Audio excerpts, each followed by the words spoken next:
Hello student. आज हम बात करेंगे डायरेक्ट इनडायरेक्ट के अगले टॉपिक जो है प्रोनाउन में परिवर्तन। मैं इससे पहले आपको डायरेक्ट स्पीच के पार्ट और वर्ब में क्या परिवर्तन होता है, कॉमा और कॉमा, इन दो परिवर्तन को आपको बता चुका हूँ मैं। यहाँ पर मैं आपको तो ये जो परिवर्तन है उसमें मैंने आपको एक पार्ट में ये भी बताया था कि पर्सनल प्रोनाउन क्या होते हैं। आईवी के अंतर्गत आईवी जो है वो फर्स्ट पर्सन के अंतर्गत आते हैं। सेकंड पर्सन में यू आता है। उसके बाद ही, सी, इट, ये जो हैं वो थर्ड पर्सन में आते हैं। मैं आपको बता चुका हूँ कि फर्स्ट पर्सन के प्रोनाउन रिपोर्टिंग वर्ब के सब्जेक्ट के अनुसार बदले जाते हैं। सेकंड पर्सन के प्रोनाउन रिपोर्टिंग वर्ब के ऑब्जेक्ट के अनुसार बदले जाते हैं। थर्ड पर्सन के प्रोनाउन बदले नहीं जाते हैं। अभी जो इन एग्जाम्पल्स के आधार पर हम लोग इसको समझने का प्रयास करेंगे। रिपोर्टेड स्पीच में आए हुए फर्स्ट पर्सन के प्रोनाउन यदि हैं तो उनको किस प्रकार हम चेंज करेंगे। देखिए, डायरेक्ट स्पीच का सेंटेंस है, सी सेड टू मी, उसने मुझको कहा, comma invert comma, I am a singer, invert comma समाप्त, फुल स्टॉप, मैं एक गायक हूँ। अब इसको इनडायरेक्ट में बदलने के लिए, जैसा कि मैं आपको पहले बता चुका हूँ कि रिपोर्टिंग वर्ब का जो सब्जेक्ट है उसमें कोई चेंजिंग नहीं होगी। रिपोर्टिंग वर्ब में तब चेंजिंग होगी जब ऑब्जेक्ट आया होगा। ऑब्जेक्ट आया है तो सेड टू टोल्ड में बदल गया। मी में कोई परिवर्तन नहीं होगा, ऑब्जेक्ट वैसा का वैसा ही लिखा जाएगा। कॉमा कॉमा को दैट में बदल देते हैं। सबसे मेन जो रूल पढ़ने जा रहे हैं हम वो है प्रोनाउन, उसको यहाँ आई है जो फर्स्ट पर्सन होता है। ये हमें जानना बहुत ज़रूरी है कि ये जो दिया हुआ हमारा प्रोनाउन है वो किस पर्सन में आता है, तभी हम इस रूल को समझ पाएंगे। तो आई सब्जेक्ट के अनुसार बदला जाएगा। सब्जेक्ट क्या है यहाँ, सी, तो आई के स्थान पर यहाँ पर सी आ जाएगा। और चूंकि रिपोर्टिंग वर्ब पास्ट टेंस में है तो ये आपको टेंस में आगे बताया जाएगा। एम जो है वो पास्ट टेंस में बाद में बदल जाएगी। ए सिंगर में कोई चेंजिंग नहीं होगा, इन्वर्ट कोमा हट चुका है, फुल स्टॉप आएगा। इसी प्रकार अगला हमारा एग्जाम्पल है, यू सेड टू पूजा, तुमने पूजा को कहा, comma invert comma, I have done my work, invert comma समाप्त, फुल स्टॉप।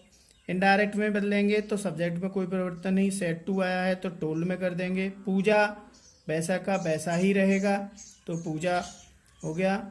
उसके बाद हम कॉमा इनवर्ट कॉमा जो दिया गया है उसको हटा के दैट लगा देंगे। अब आई को पहले सी के अनुसार बदला था, अब आई को यू आगे सब्जेक्ट है तो सब्जेक्ट के अनुसार यू के अनुसार बदलेंगे तो यहाँ पर यू आ जाएगा। टेंस बदला जाएगा, हैज और हैव को हमेशा हेड में बदल देते हैं तो हेड आएगा। यहाँ पर हेड के साथ हमेशा थर्ड फॉर्म आती है तो थर्ड फॉर्म रहेगी। माई को भी क्योंकि पजेसिव है फर्स्ट पर्सन का तो इसको भी यू के पजेसिव में बदला जाएगा। यू का पजेसिव क्या होता है मैंने आपको उसी के साथ लिखाया था, योर, हम उसमें बदल देंगे और वर्क वैसे के वैसे ही रहेगा, फुल स्टॉप। अगला हमारा जो सेंटेंस है वो है, Krishna said, comma invert comma, I am writing a letter. इसमें ऑब्जेक्ट नहीं दिया गया रिपोर्टिंग वर्ब में तो रिपोर्टिंग वर्ब चेंज नहीं होगी। कृष्ण सैड, कॉमा कॉमा की जगह आपका दैट हो जाएगा। आई को कृष्ण के हिसाब से, यहाँ नाम नहीं लिखा जाता, उसकी जगह प्रोनाउन का प्रयोग कर देते हैं क्योंकि नाउन आगे आ जाता है तो बाद में बार बार नाम लिखना अशोभनीय लगता है, इसलिए उसका हम ही का प्रयोग करते हैं। अगर कोई लड़की है तो हम सी का प्रयोग करते हैं। एम को बाद में बदल देंगे, राइटिंग और लेटर, फुल स्टॉप। तो इस तरह से यहाँ पर इन्वर्टेड कोमा जो लग गए हैं वो गलती से लग गए हैं। अब ये हो गया। अगला हमारा एग्जाम्पल है, दे सेड टू मी, उन्होंने मुझसे कहा, comma inverted comma, we shall play a match, full stop inverted comma समाप्त। दे वैसे के वैसे ही रहेगा। सेड टू मी को टोल्ड मी में बदल देंगे, क्योंकि ऑब्जेक्ट आया है तो सेड टू को टोल्ड में बदल देंगे। मी कोमा इन्वर्टेड कोमा की जगह दैट आ जाएगा, क्योंकि असर्टिव सेंटेंस अभी हम कर रहे हैं। तो वी जो है वो दे के अनुसार दे में बदल जाएगा। सेल या बिल दोनों होने पर हमेशा वुड आता है, सेल नहीं आता। सेल तब लिखा जाता है जब चाहिए का अर्थ हो, संभावनाएं हो तब। प्ले वुड के साथ भी फर्स्ट फॉर्म आती है, सेल के साथ भी, मॉडल जितने भी होते हैं उनके साथ फर्स्ट फॉर्म आती है। ए मैच, फुल स्टॉप। अगला हमारा 5वां एग्जाम्पल है, दे सेड टू मी। तो यहाँ पे भी रिपोर्टिंग वर्ब के बाद ऑब्जेक्ट आया है तो टोल्ड हो जाएगा। They told me, comma two comma की जगह दैट। वी को फिर से हम दे के अनुसार बदल देंगे दे में, वी को दे के अनुसार दे में। सेल को फिर से वुड में बदलेंगे। कंप्लीट अबर, यहाँ पर पजेसिव भी दिया गया है वी का, तो दे का पजेसिव क्या होता है, देयर वर्क, फुल स्टॉप। तो ये तो हमारे रहे फर्स्ट पर्सन के चेंजेज जो हम हमेशा रिपोर्टिंग वर्ब के सब्जेक्ट के अनुसार बदलते हैं। अब हमारे सेकंड पर्सन के प्रोनाउन होंगे, उनको देखते हैं हम कैसे बदलेंगे। Ajay said to me, comma invert comma, you are a good boy invert comma और फुल स्टॉप। इनडायरेक्ट में बदलेंगे तो अजय और सेड के बाद ऑब्जेक्ट आया है तो सेड टू टोल्ड में बदल जाएगा। मी वैसे के वैसे ही रहेगा। कोमा इन्वर्टेड कोमा की जगह दैट आ जाएगा। उसके बाद यू को हम मी के अनुसार बदलेंगे। यहाँ थोड़ा सा ध्यान देने की चीज ये होती है कि ऑब्जेक्ट के रूप में है यहाँ पे, उसको हमें सब्जेक्ट के रूप में लाना है। अभी वो ऑब्जेक्ट के स्थान पर आया है तो ऑब्जेक्टिव रूप में रहेगा, फिर ये सब्जेक्ट के स्थान पे आएगा तो इसको अपना सब्जेक्टिव रूप धारण करना पड़ेगा। इसीलिए मैंने जो आपको टेबल लिखाई थी प्रोनाउन, पर्सनल प्रोनाउन वाली, उसको आपको objective case, subjective case, possessive, ये जानने बहुत आवश्यक हैं। तो मी का सब्जेक्टिव केस क्या होगा, आई। अब आई के साथ, यू के साथ तो आर आया है, लेकिन इजेएमआर को बाज वर्ब में बदलते हैं नए सब्जेक्ट के अनुसार। नया सब्जेक्ट आई है तो बाज आ जाएगा। ए गुड बॉय, फुल स्टॉप। अगला हमारा सेंटेंस है, आई सेड टू शिल्पा, मैंने शिल्पा को कहा, comma dot comma, you lost your pen.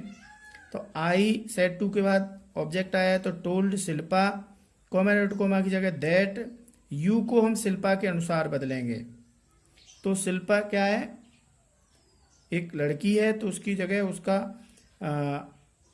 ये सब्जेक्टिव केस और नाउन जो होता है वो ऑब्जेक्टिव केस एक में ही रहता है, तो ये उसकी जगह सी उसका सब्जेक्टिव केस आ जाएगा। देखिए ये जो है वो पास्ट का इंडेफिनिट टेंस है। इसको हमें पास्ट इंडेफिनिट को, ये जो हम टेंस पढ़ेंगे तब और आपको डिटेल में बताएंगे, वो हम परफेक्ट में बदल देते हैं। पहले टेंस को तीसरे में, तो हैड और थर्ड फॉर्म लॉस्ट हो जाएगा। अभी ये सेकंड फॉर्म है। योर जो है उसको भी हम शिल्पा के पजेसिव के अनुसार, शिल्पा लड़की का पजेसिव क्या होगा, हर, पेन का पेन, फुल स्टॉप।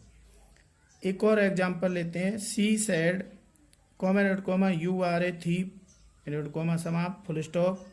यहाँ पर देखिए सी के बाद जो सेड आया है उसका कोई ऑब्जेक्ट नहीं दिया गया है तो इसको चेंज नहीं करेंगे, इसको चेंज नहीं करेंगे हम।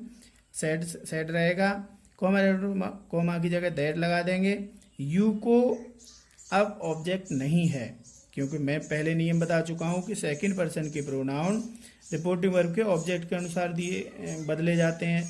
तो यहाँ ऑब्जेक्ट है नहीं, तो हमेशा हम क्या करें कि अपनी तरफ से फर्स्ट पर्सन या फिर थर्ड पर्सन ये मान लेते हैं, इस जगह ऑब्जेक्ट मान लेते हैं और उसी के अनुसार वहाँ रख देते हैं। वैसे मैं आपको बता दूं कि अगर आगे थर्ड पर्सन दिया गया हो सब्जेक्ट में तो हमें ऑब्जेक्ट फर्स्ट पर्सन मान लेना चाहिए, और अगर सब्जेक्ट की जगह फर्स्ट पर्सन दिया गया हो तो थर्ड पर्सन मानना चाहिए, हमें सेकंड पर्सन नहीं मानना चाहिए। और आप इस रूल को फॉलो करते हैं तो सबसे अच्छी बात है। अगर उसके अलावा भी एक रूल अगर आप ये बना लेते हैं कि ऑब्जेक्ट नहीं होने पर हम फर्स्ट पर्सन या सेकंड पर्सन फर्स्ट पर्सन और थर्ड पर्सन मान लेते हैं, तो हम उसे भी दोनों तरीके से, देखिए यहाँ पे किया गया है दैट, फिर यू को उसने यहाँ मान लिया मी लिखा हुआ है तो उसके हिसाब से आई कर दिया, आर को बाज में बदल दिया, आई के साथ बाज आता ए थी। अगले सेंटेंस में उसने क्या किया है कि यहाँ पे थर्ड पर्सन मान लिया, उसने हिम मान लिया और उसके हिसाब से सी सेड दैट और ही कर दिया, ही के साथ बाज ए थी। इस तरह से हम क्या करते हैं कि जिनमें वाक्यों में ऑब्जेक्ट नहीं दिया गया होता है उन वाक्यों में ऑब्जेक्ट फर्स्ट पर्सन या थर्ड पर्सन को हम मान लेते हैं। अगर हमारे वाक्यों में रिपोर्टेड स्पीच में थर्ड पर्सन आया हो तो उनमें कोई परिवर्तन नहीं होता है।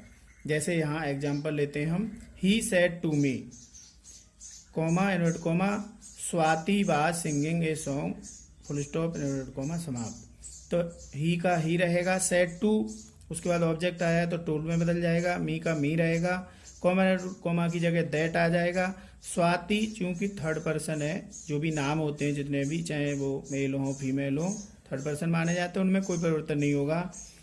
मैंने आपको बताया था कि पास्ट इंडेफिनिट को हैड और थर्ड फॉर्म में बदलते हैं और पास्ट कंटिन्यूअस को आप परफेक्ट और कंटिन्यूअस में बदलते हैं। परफेक्ट कंटिन्यूअस हैड बीन और सिंगिंग ए सॉन्ग हो जाएगा। तो इस तरह से ये टेंस का भी थोड़ा सा आपको ध्यान रखना पड़ेगा। अगला हमारा एग्जाम्पल है father said, comma they will do their work. Father में कोई चेंज होना ही नहीं है कभी भी, वर्ब को ऑब्जेक्ट होने पर ही चेंज करते हैं, ऑब्जेक्ट नहीं है तो यहाँ पर हम नहीं चेंज करेंगे। कॉमा की जगह दैट आ जाएगा, दे भी थर्ड पर्सन है तो चेंज नहीं होगी। बिल और सेल दोनों को हमेशा वुड में बदल देते हैं। उसके बाद फर्स्ट फॉर्म आएगी, देयर भी थर्ड फॉर्म है, कोई चेंजिंग नहीं होगी। Possessive third person, sorry form नहीं कहेंगे, थर्ड पर्सन है, थर्ड पर्सन का पजेसिव है इसलिए कोई चेंजिंग नहीं होगी। वर्क, इस तरह से बाकी हो जाए, father said that they would do their work. अगला हम एग्जांपल लेते हैं, my father said, comma it is a matter of great Joy. तो माई फादर सेड, कोई भी ऑब्जेक्ट नहीं है तो ये रिपोर्टिंग ऐसे ही आ जाएगी। कॉमा की जगह दैट आ जाएगा। इट भी थर्ड पर्सन है तो ये चेंजिंग नहीं होगी। इसमें इज एम आर को हम बाज वर्ब में बदल देते तो इज आएगी जो बाज में हो जाएगी। A matter of great Joy, ये वैसे के वैसे ही आ जाएगा, फुल स्टॉप लग जाएगा। तो इस तरह से हमने देखा कि फर्स्ट पर्सन होने पर सब्जेक्ट के अनुसार उसे चेंज करते हैं, सेकंड पर्सन होने पर ऑब्जेक्ट के अनुसार चेंज करते हैं। अगर ऑब्जेक्ट नहीं है तो हम क्या करते हैं, फर्स्ट पर्सन और थर्ड पर्सन को मान लेते हैं और थर्ड पर्सन होने पर कोई भी चेंजिंग नहीं करते हैं, वैसे के वैसे ही लिखते हैं। यहाँ आवश्यकता इस बात की विशेष है कि आपको ये जो टेबल है प्रोनाउन वाली, ये आपको निश्चित रूप से आनी चाहिए बहुत अच्छी तरह, क्योंकि ये टेबल आपकी कई जगह काम आती है। पूरी ग्रामर या ट्रांसलेशन इसके ऊपर निर्भर है, इसलिए मैं आपको सलाह दूंगा कि आप सबसे पहले इसको याद करें। और आज के इस टॉपिक में बस इतना ही। अगले वीडियो में मैं आपको अगला टॉपिक लेके उपस्थित होऊंगा। धन्यवाद।